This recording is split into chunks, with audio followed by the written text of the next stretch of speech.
Concrete mo na lang. Bibili ako? Oo.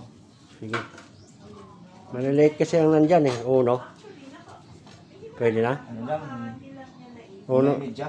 Hindi, uno na ano yan eh. Yung nabili ko eh. Pang kahoy. Ang kahoy. Oo. Pwede yata eh. Dito. Oo. Diba? Pang ano lang yan eh. Hindi gumalaw-galaw. Tapos tukuran mo lang yan dyan. Okay na.